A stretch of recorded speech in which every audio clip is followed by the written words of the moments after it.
Dan isu ini cukup berbahaya. Kita nak bagi mukadimah dulu kepada semua penonton-penonton BN Stream yang ada di hadapan ni ataupun yang bakal mungkin melihat rakamannya nanti ya. Saya katakan amat berbahaya ialah kerana pertama sekali apabila kita mengucap aja dua kalimah syahadat, dia ada suatu yang boleh membasmikan iman itu. Iman itu boleh gugur dengan beberapa perkara yang menyangkut soal akidah. Dalam ilmu agama kita panggil ilmu tauhid. Ilmu tauhid ni. Ilmu tauhid ni ialah ilmu yang berbincang berkaitan dengan Allah, sifat-sifat Allah, zat Allah, iaitu yang kita sebutkan bagaimana seseorang Islam itu sebelum dia menjadi seorang Islam, dia mesti dulu mengenali Tuhannya, mengenali Tuhannya. Sebab itu disebutkan man arafa nafsahu faqad arafa rabbah.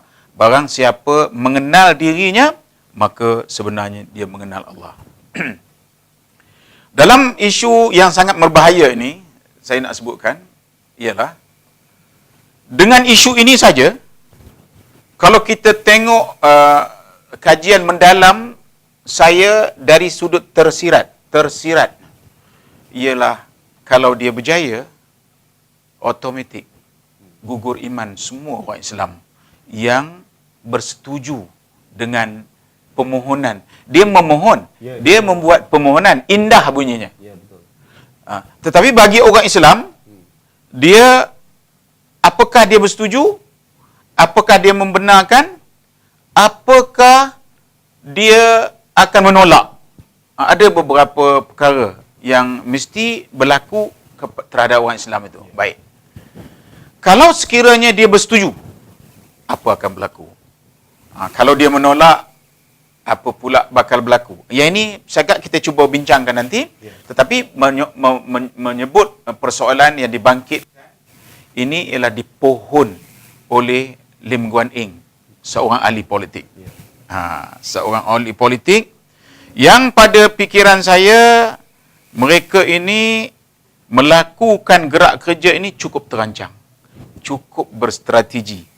Masanya bila dia nak bercakap tu, iaitu nak memenuhi hajat dan cita-cita yang berkaitan dengan perkara yang mula dah diketengahkannya secara mukaddimah, secara permulaan, yang berkaitan dengan yang disebutkan pluralisme.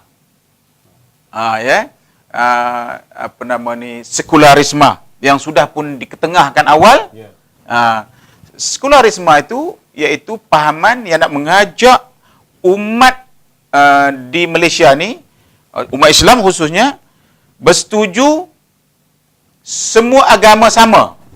Itu dia punya asas. Semua agama sama.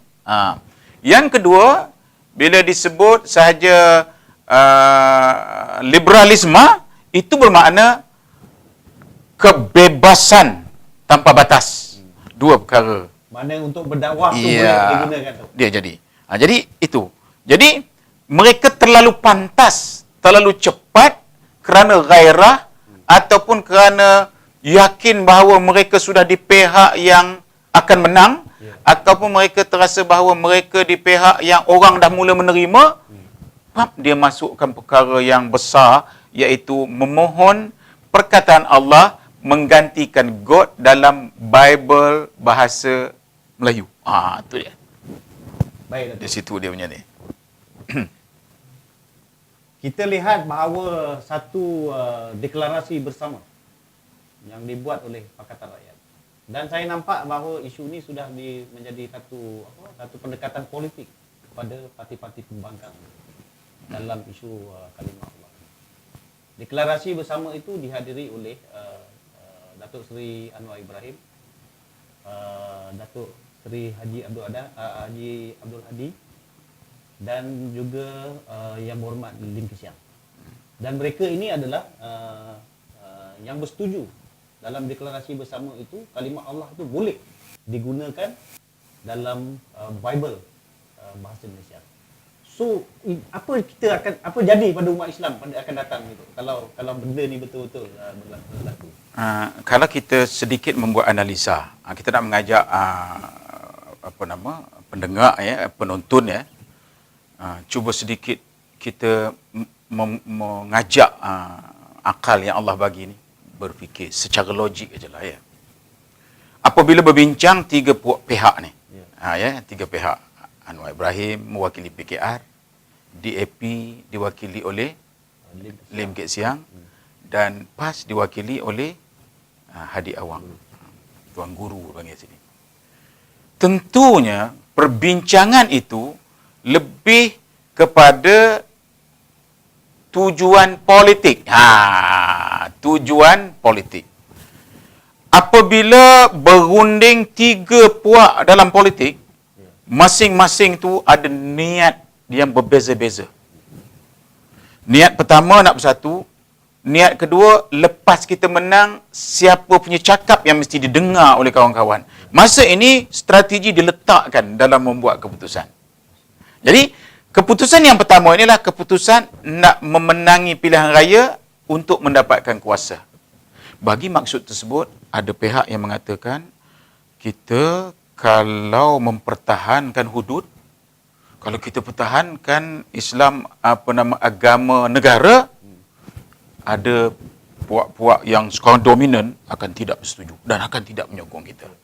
Apabila dia tak setuju dengan PAS, maka dia tak setuju dengan DAP, dia nak bagi tahu. Maka artinya cita-cita kita untuk mendapat kuasa akan lucut. Maka dipancing dengan suatu cadangan. Cadangan itu mungkin bermaksud katanya elok kita mainkan perasaan rakyat Malaysia ni supaya mereka ini dapat yakin kepada kita bahawa PAS ini sebenarnya lebih bagus daripada UMNO tu. Tindakan dia itu. Tindakannya PAS ni sebenarnya lebih bagus daripada UMNO sendiri. UMNO mempertahankan raja, mempertahankan agama, tapi PAS ni demi untuk persepakatan ini dia sanggup menolak ke tepi rancangan yang telah diasaskan oleh pemimpin-pemimpin tua mereka dulu. Pemimpin PAS yang terdahulu. Bukan kecil-kecil anak tu. Zulkifli Muhammad, Asri muda, handal-handal belakalah, Fadil Nur, bukan main hebat. Asasnya ialah mereka itu menentang UMNO kerana mereka nak menubuh negara Islam. Sedang UMNO meletakkan tujuan menegak, mengembang dan mempertahankan agama Islam. Diletak dalam tujuan. Mereka meletakkan parti mereka itu sebagai parti Islam. Jadi, bila parti Islam, dia mestilah menubuh negara Islam, melaksanakan undang-undang Islam hudud. Tidak ada tolak ansur berkaitan dengan perkara agama. Baik. Itu dia punya asas perbincangan tu. Maka ditawarkan kepada mereka, elok kita ketepikan dulu cita-cita awak. Kerana kita hendakkan sokongan daripada orang-orang ini. Sokongan daripada puak yang ni tadi. Ini sebenarnya asas perbincangan itu. Asas perbincangan itu. Okey, baik Datuk. Kita berhenti seketika untuk soalan-soalan yang lebih panas.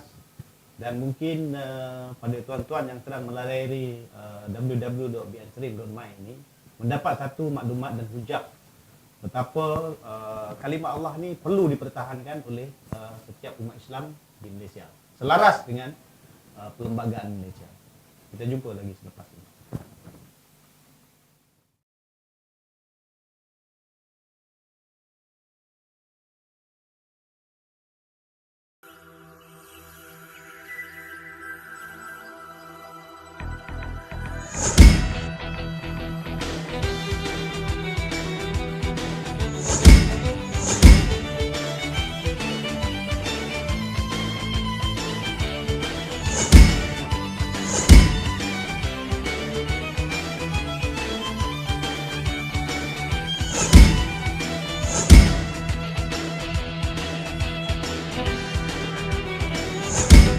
BN Stream Live and Live.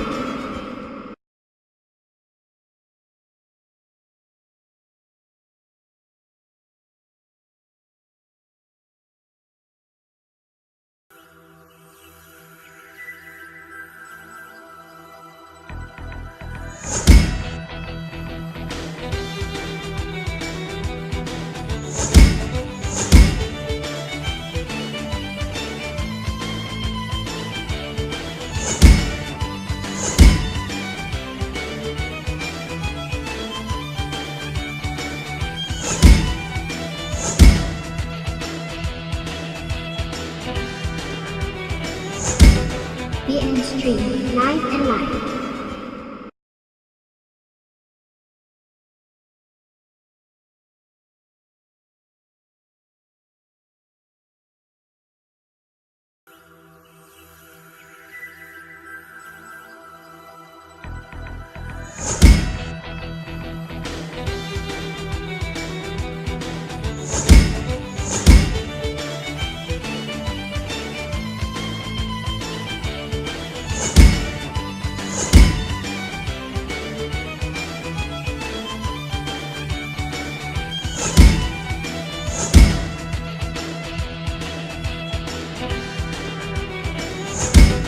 BN Stream Live and Live.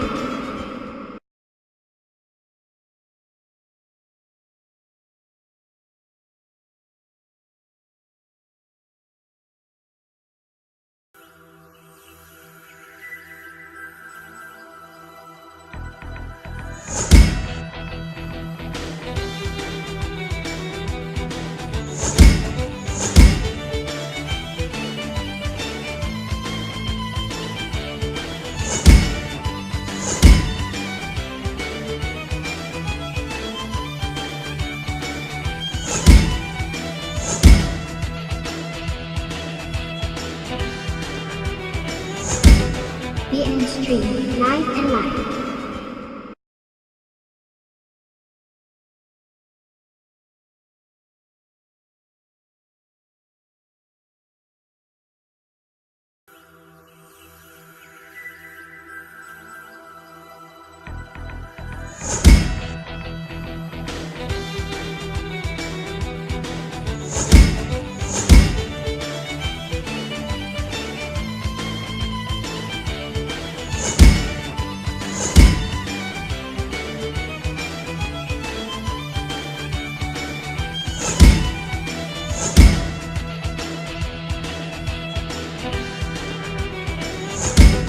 BN Stream Live and Live.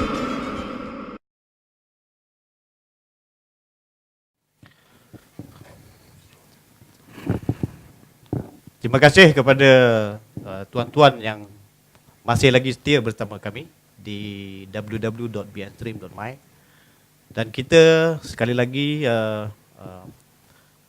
membincangkan soal permintaan daripada yang banyak dipolemikkan adalah daripada parti-parti politik yang berkaitan dengan kalimah Allah ini. Datuk,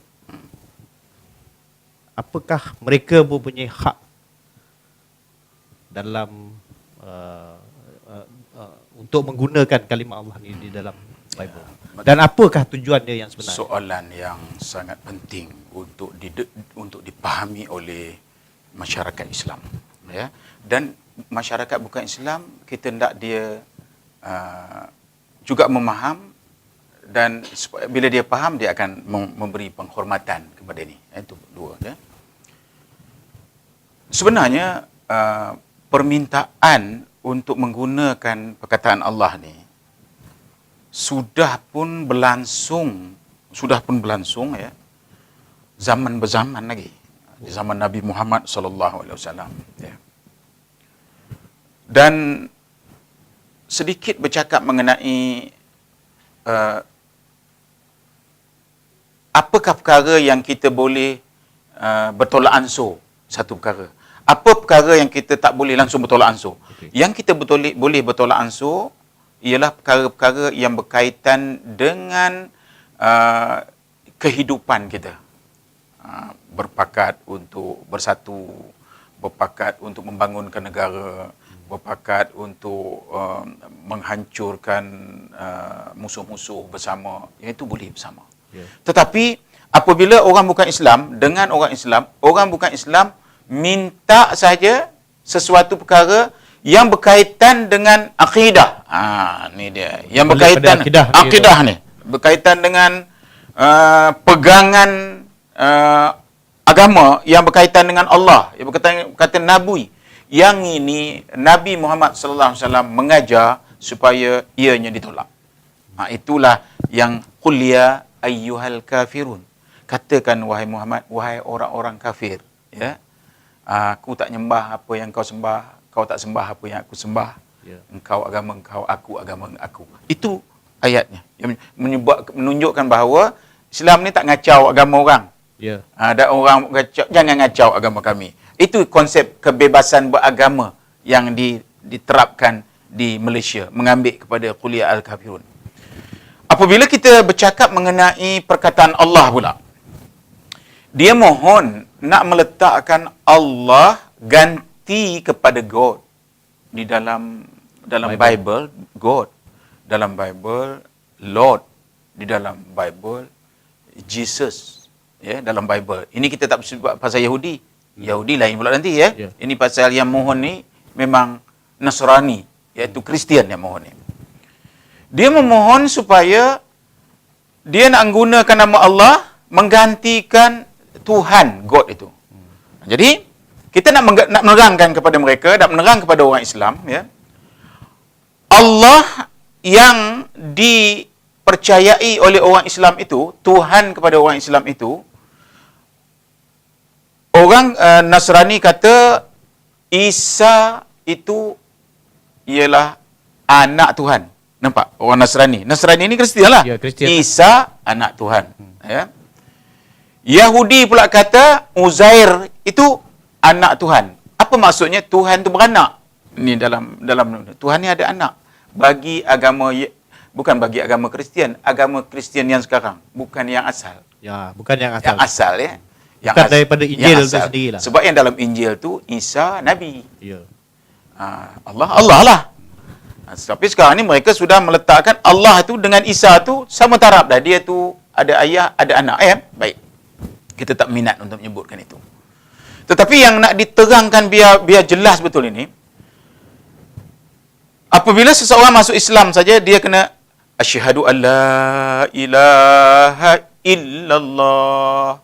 Aku naik saksi bahawasanya tiada Tuhan melainkan Allah. Artinya selain daripada Allah, dia mereka itu Tuhan. Apa agama juga Tuhan. Dan kalau God itu nak ditukar namanya, dia hanya layak Tuhan. Tidak boleh. Allah. Allah bukan Allah. Awak boleh ganti Tuhan. Awak boleh ganti dengan lain-lain, tetapi tak boleh ganti dengan Allah. Kami tak boleh bersetuju. Kami tak boleh bersetuju. Bukan tak bersetuju. Tak boleh bersetuju. Kerana apa? Apabila kami bersetuju, kita kata. Bila kami bersetuju aja, artinya kita bersetuju Allah yang kita asa tadi, Allah yang tidak sekutu itu, Allah yang tidak berbilang-bilang itu, turun taraf jadi Tuhan. Sedangkan tiada Tuhan melainkan Allah. Sekarang bila kita setuju aja, artinya kita telah membuat suatu persetujuan yang cukup tidak elok, cukup tak betul dari segi agama, kerana Allah kita turun taraf. Allah kita sudah bertaraf berbilang-bilang. Allah kita sudah beranak. Allah kita sudah berbapa. Maka sebab itu kita nak bagi tahu bahawa orang Islam tidak boleh bersetuju. Bukan bersetuju. Sebab yang bersetujunya hanya Allah yang boleh. Untuk bersetuju kita tak boleh. Kerana dia menurunkan tarafnya. Dari situ yang penting. Jadi, dalam Ibnu Katsir, seorang ahli tafsir yang sangat apa nama kita kata kredibilitinya dengan mentafsirkan ayat-ayat Al-Quran ini, menyebutkan oleh kerana tadi menyebutkan Uzair anak Tuhan, kata Yahudi, kata Nasrani Isa Al-Masih anak Tuhan, maka turun satu ayat minta Nabi Muhammad sallallahu alaihi wasallam menjawab kepada mereka-mereka ini, qul huwallahu ahad. Ini kena jelas betul-betul. Qul, katakan wahai Muhammad, kata Allah. Ini bukan kata Nabi Muhammad. Allah memerintahkan Nabi Muhammad jawab kepada orang Nasrani ini, jawab kepada orang Yahudi ini, Allahu ahad. Allah itu tunggal. Allah itu asa. Baik. Dari segi istilah, qul huwallahu ahad. Ahad itu artinya tunggal. Ahad itu artinya asa. Sebab itu Allah pilih ahadun. Sepatutnya Allah kata qul huwallahul wahid. Sebab wahid itu satu. Lepas wahid isnin, isnani, salah satun. Artinya lepas wahid ada lepas satu, dua, tiga. Tapi Allah tak nak pakai wahid, Allah pakai ahad. Kerana ahad itu artinya tunggal. Tunggal yang artinya tak ada lagi selepas dia. Hanya itulah satu. Allah guna perkataan ahad, bukan wahid. Apa maksudnya? Menolak bahawa Allah ni yang Tuhan mereka ni tadi. Satu. Kedua, Allahus Samad. Datang ayat kedua. Allahus Samad bermakna Allah tempat meminta.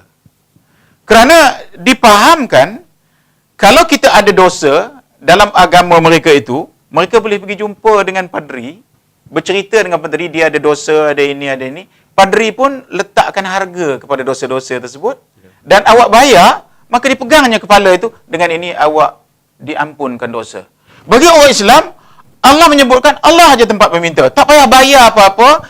Astaghfirullahalazim. Minta ampun hanya kepada Allah. Tak payah bayar. Bangun malam-malam, ingatkan apa dosa kita, apa kesalahan kita, minta kepada Allah sendiri. Tak payah ada bayaran. Sebab itu Allah tempat meminta. Lam yalid wa lam yulad. Allah itu tidak beranak. Artinya Allah itu bukan bapa lah, dia tak beranak. Lam yalid, dia tak beranak, dan dia pula tidak diperanakkan, artinya dia tak ada bapa. Ini menafikan Tuhan siapa ni? Tuhan siapa yang beranak? Jadi Allah menyebutkan bahawa Allah itu dia tak beranak dan dia pula tidak diperanakkan, tak ada bapa. Walam yakul lahu kufuwan ahad. Tak ada sesuatu pun yang serupa dan sebanding dengannya Allah Subhanahu Wa Taala. Ayat ini namanya surah Ikhlas. Menjawab terus. Allah sendiri menyuruh Nabi Muhammad, kalau dia orang minta, itulah jawapannya. Jadinya, kalau kita bersetuju, Harun Din kata kufur. Mufti Kelantan kata kufur. Harun Taib kata kufur. Kufur ni artinya kita sudah terlepas daripada pegangan Allah. Allah sudah melepaskan kita daripada menjadikan awak hamba dia. Sebab itu kita kata orang Islam tak boleh bersetuju. Bukan tak bersetuju. Langsung tak boleh. Tak boleh bersetuju. Bersetuju je kufur. La ilaha illallah Muhammadar Rasulullah. Inilah bahayanya. Bagi orang Islam kena faham. Bagi orang bukan Islam, kesianlah dengan kami. Takkan kami kufur kerana nak jaga hati awak. Kami tak boleh menjaga hati awak. Kami kena menjaga hati Allah Subhanahu Wa Taala. Kamu berapa pun umur kami akan akhirnya bertemu dengan Allah Subhanahu Wa Taala. Baik itu. Selepas polemik ini berpanjangan, maka Majlis Syura PAS baru-baru ini memutuskan bahawa menolak permintaan daripada Lim Guan Eng minta tolak. Ditolak. Mana kalimah Allah ni langsung tidak boleh digunakan di dalam Bible, apalagi dalam bentuk bahasa Malaysia. Ditolak. Tolak. Tetapi sehingga kini belum ada satu kenyataan rasmi daripada pembangkang, Pakatan Pembangkang yang dianggotai oleh 3 parti ini. Termasuk Presiden PAS sendiri masih lagi tidak berganjak dengan dalam soal deklarasi yang dia buat bersama itu.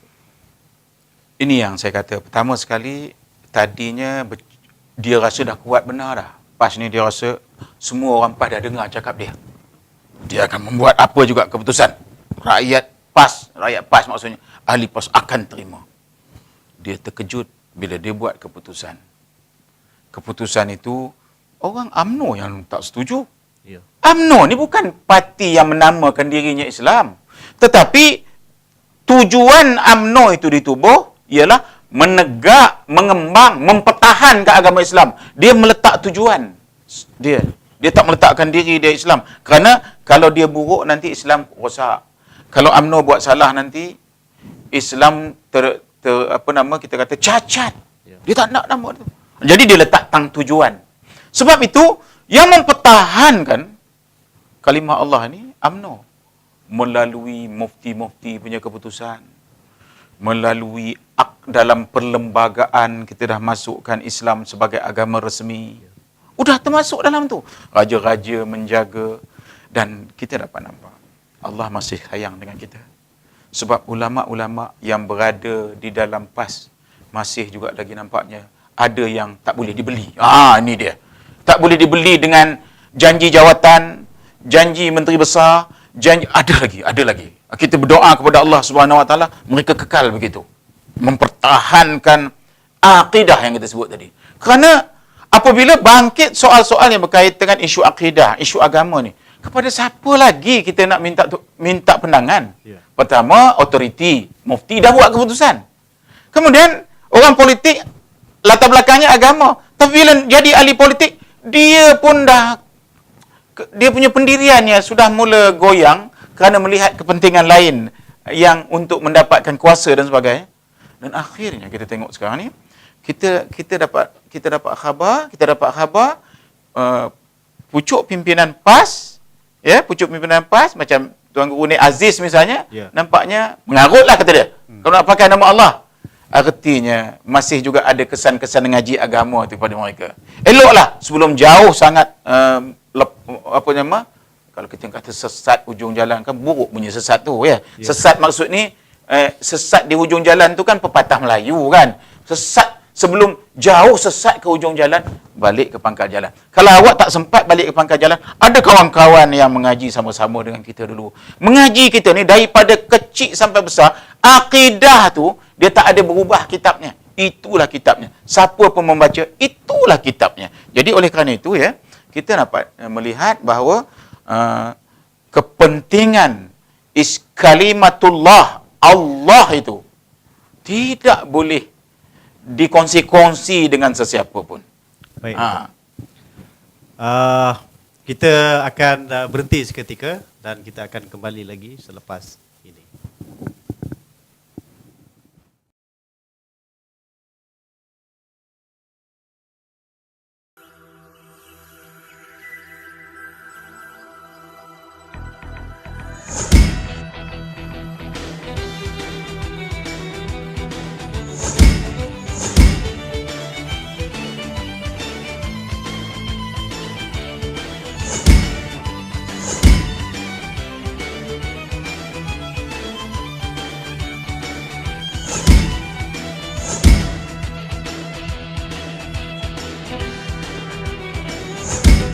BN Stream, live and live.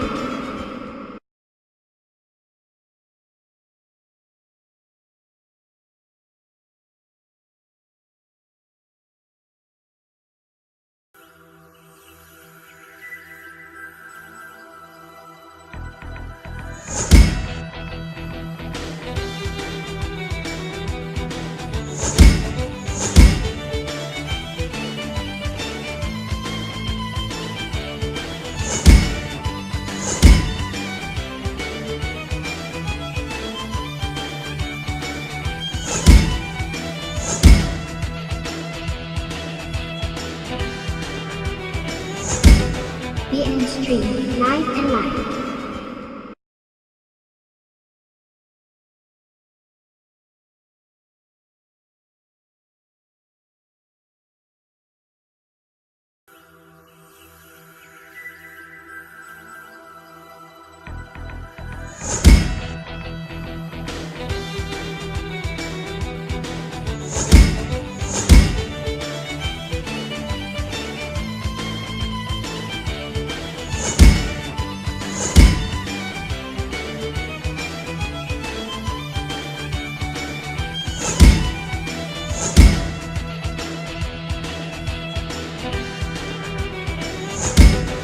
TN Stream Live and Live.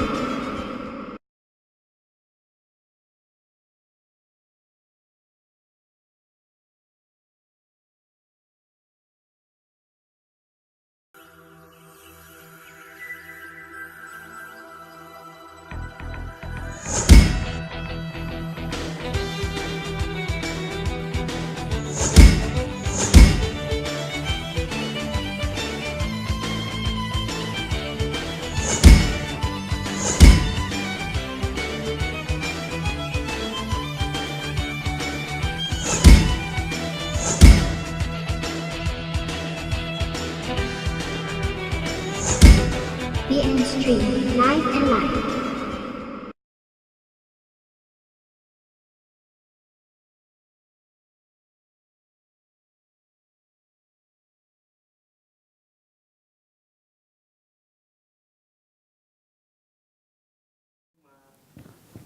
Terima kasih kepada tuan-tuan yang masih lagi melayari laman web kami, iaitu www.bnstream.my, dan kita masih lagi bersama dengan Datuk Zainal Abidin Sakum dalam tajuk pada malam ini, iaitu kalimah Allah.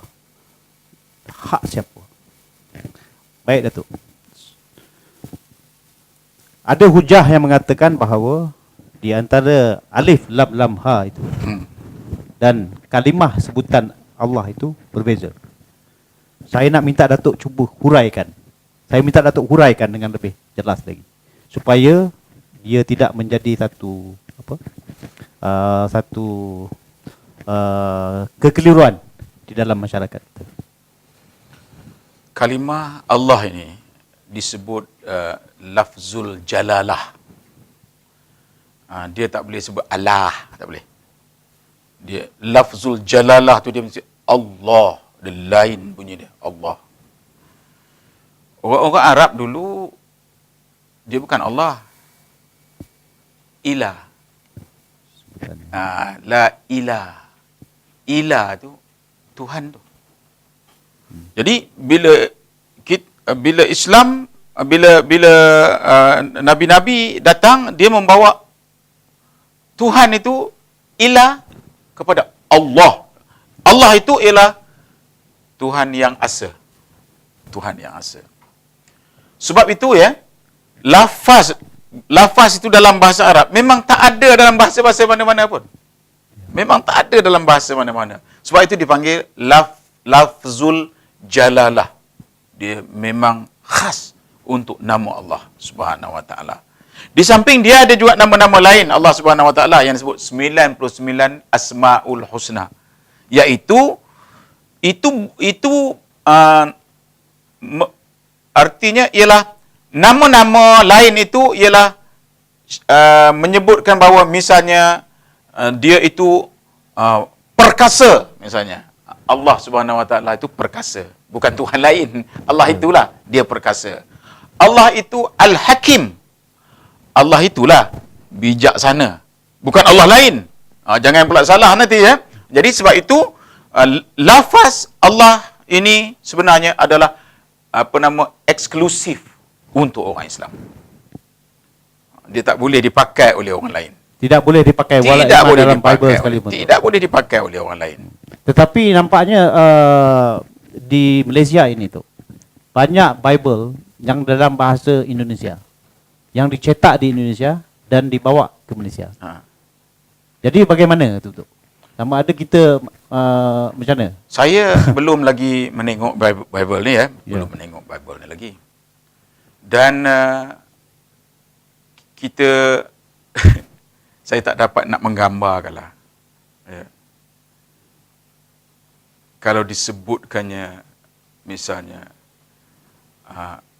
Allah, misalnya Isa anak Allah dalam Bible tu. Isa anak Allah misalnya. Maka dalam Bible tu nanti akan ditulis Isa anak Allah. Ya Allahu Akbar. Kalau ada orang Islam membacanya tu, terus gugur imannya. Sebab bagi orang Islam, Isa ialah Nabi, Rasul yang terpilih, iaitu Ulul Azmi. dia terpilih dalam rasul-rasul yang banyak-banyak tu. Memang hebat betul Isa ni. Dan dia tak sampai pula taraf anak Tuhan. Tuhan. Sebab itu Nabi Allah Isa alaihi salam itu mengikut pengajian kita, kepercayaan orang Islam, dia diangkat oleh Allah Subhanahu Wa Taala ke langit. Sebab itu Nabi Muhammad sallallahu alaihi wasallam dalam Isra Mi'raj jumpa dia. Dan orang Kristian pun percaya yang akan menyelesaikan masalah di dunia ni besok, akan membunuh Dajjal dan sebagainya ni, ialah Nabi Isa akan turun. Kalau Nabi Isa akan turun, bermakna Nabi Isa memang belum mati. Sebab dia diangkat ke. Kalau dia dah meninggal, macam Nabi Muhammad sallallahu alaihi wasallam, dia takkan bangkit balik. Ya. Sebab dia sebenarnya dalam nabi-nabi ni yang paling mulia Nabi Muhammad sallallahu alaihi wasallam, patut dia lah bangkit. Tapi oleh kerana dia dah wafat, sahih dah wafat, dan dia takkan bangkit balik. Nabi Isa disebutkan akan turun. Kalau dia turun, artinya sahih dia memang belum wafat, belum meninggal dunia. Seperti mana yang dipercayai oleh orang-orang ni. Baik. Ya. Sebab itulah, ya, kita nak menyebutkan bahawa cukup malang sekali. Mudah benar orang bukan Islam ni nak menggugurkan iman orang Islam di tanah air kita ni supaya ngikut mereka semua, iaitu dengan satu pukulan saja, iaitu meletakkan Allah, bersetuju Allah kita tu turun taraf dia. Sudahkah habis semua? Siapa yang bersetuju je habis semua sekali. Artinya tak perlulah mereka memurtadkan kita, tak perlulah mereka berdakwah kepada kita, tak perlulah mereka berbanyak-banyak berkapal-kapal hantar duit sini untuk berdakwah, kerana mereka boleh menggugurkan iman kita dengan hanya bersetuju. Tengok, bersetuju, logiknya, akademiknya, apa salahnya? Tengok, apa salahnya? Nampak logiknya. Dan banyak orang kita pun terkeliru. Apa salahnya? Kan? Dalam Quran pun kata, cuba tanya orang musyrik tu, siapakah Allah, katanya Allah. Itu dia jangan lupa, masa ayat tu turun ada sebab dia. Jangan dia masa Allah Subhanahu Wa Taala mengemukakan ayat tersebut, ialah Allah cakap dekat Nabi Muhammad sallallahu alaihi wasallam, orang-orang yang di sekelilingnya tu, yang nak didakwahnya tu, ialah orang yang memang percaya kepada Allah. Tetapi sombong, bongkak, mereka tak nak masuk Islam. Abu Jahal, Abu Lahab, Abu Talib, bapa saudara Nabi. Ini orang rapat dengan Nabi, tapi dia tak mau masuk Islam, bukan kerana tak percaya Allah. Kalau dia tak percaya Allah, takkan Abu Lahab pergi ngintip-ngintip orang baca Quran bawah rumah Nabi Muhammad sallallahu alaihi wasallam. Ini ialah kerana dia datang sombongnya tu. Muhammad ni anak saudara aku, kenapa dia pula yang sekarang jadi pemimpin kepada aku? Inilah hal-hal yang berlaku ni. Jadi maksudnya, musyrik pada waktu itu, yang dikatakan Allah itu, Allah maksud orang syirik tu, orang musyrik tu, dia mengatakan Allah yang itu, Allah yang asal tu. Bukan Allah yang ini, bukan mereka yang minta ni. Okey, baik Datuk. Sebelum kita mengakhiri rancangan kita malam itu, apakah pesanan Datuk kepada seluruh umat Islam di Malaysia dan juga kepada orang yang bukan Islam di Malaysia? Kepada orang Islam, tadi saya dah berikan suatu penjelasan. Dalam Al-Quran itu, dalam Al-Quran tu kita baca 3 kali je surah Ikhlas tu, sama macam 30 juzuk Al-Quran. Ayatnya itulah tadi, iaitu kita tidak boleh bersetuju gantikan God, gantikan Lord, gantikan Jesus itu dengan istilah Allah. Bersetuju artinya kita menurunkan taraf kita dari Allah kepada Tuhan. Batal kita punya iman. Itu. Kepada orang bukan Islam, tolonglah kami. Kerana kami tidak ada power, tak ada kemampuan untuk bersetuju. Kerana Allah ini milik Allah Subhanahu Wa Taala. Kami diminta mempertahankan. Ya. Ada orang Cina kata, apa pasal hujan dia? Ini Tuan Allah punya kerja. Kita tak marah. Cakaplah. Tetapi bila awak minta izin kami menukarkan dalam kitab awak, dan itu satu bab dari segi akidah tadi. Dan takkanlah orang Islam ni, orang Melayu ni bingung benar. Kalau nak diterjemah dalam bahasa Melayu, kalau nak dibuat majalah dalam bahasa Melayu, untuk apa? Tentulah untuk dibagi-bagi kepada orang Melayu. Tidakkah tuan-tuan tahu orang Melayu tu Islam? Kenapa tuan-tuan nak bagi dia baca? Artinya tuan-tuan sedang nak mendakwah, nak mendakwah orang Islam supaya masuk agama tuan-tuan. Ini dilarang oleh perlembagaan. Tok nenek kita tu sudah bersetuju Islam agama resmi negara ini. Bersetuju kita sama-sama. Kita bersetuju raja, kita bersetuju bahasa, dah bersetuju semua. Janganlah kita bongkar balik perkara yang dipersetujui. Kerana membongkar tu, dia terbongkar semua sekali. Ya. Terbongkar juga nantinya perkara yang raja-raja awak dah bersetuju. Bahasa awak beri persetujuan kepada kami punya permintaan. Apa lagi dia minta? Agama Islam, agama resmi, awak bersetuju. Hak istimewa orang Melayu, awak bersetuju. Balasan kepada awak bersetuju tu, kami bersetuju pula membagi kerakyatan. So kalau awak bongkar, dia terbongkar, 5-5 tu bangkit. Jadi kita balik semula kepada Asal. rosak, rugi, serugi-ruginya. Jadi balik kita kepada orang Jawa, kalau dia jumpa orang, khabari wak, waras, kata orang. Mari duduk Pak, baru kita bincang. Sebab waras itu indikator yang membolehkan kita berbincang dengan orang tu. Kalau tak waras, kita tak mau berbincang kerana buang masa kita. Jadi marilah kita menjadi orang yang waras, meletakkan akal di atas dan Al-Quran sebagai panduan. Orang-orang alim, mereka ini ada otoriti dan pengajian yang berkaitan dengan keputusan. Di Malaysia, para mufti ada majlis, bukan seorang buat keputusan. Saya pernah hadir dalam mesyuarat mufti membuat keputusan. Tiap-tiap satu mufti bawa kitabnya sedepa-sedepa tingginya untuk nak bincang supaya satu keputusan tu dibuat. Bukan mudah-mudah kita angkat tangan, bukan macam itu. Dia tengok segala tafsir, segala kitab, segala pandangan-pandangan yang daif pun diambil. Baru satu keputusan dibuat. Mufti dah buat keputusan. Perkataan Allah, perkataan Kaabah, perkataan solah, perkataan Rasul. Tidak boleh dipakai oleh orang ni untuk kegunaan-kegunaan yang tertentu hala. Kerana ini eksklusif untuk orang Islam. Itu yang penting sekali. Baik, terima kasih kepada yang berbahagia Datuk Zainal Abidin Sakum, yang juga pengurusi Yayasan Pasbi Kemiskinan, kerana telah bersama-sama kita di dalam temu bual pada malam ini. Dan insya-Allah kita akan menemui beliau lagi pada masa-masa yang akan datang.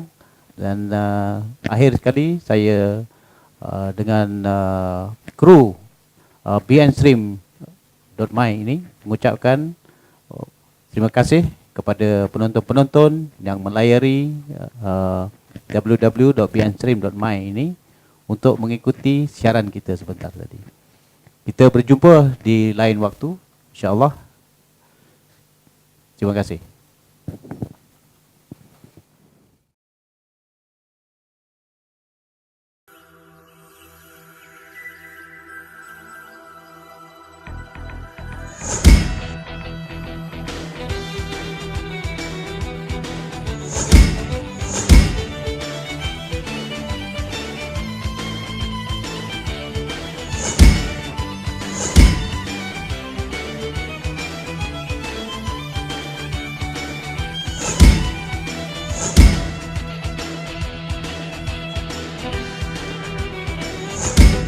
BN Stream Live and Live.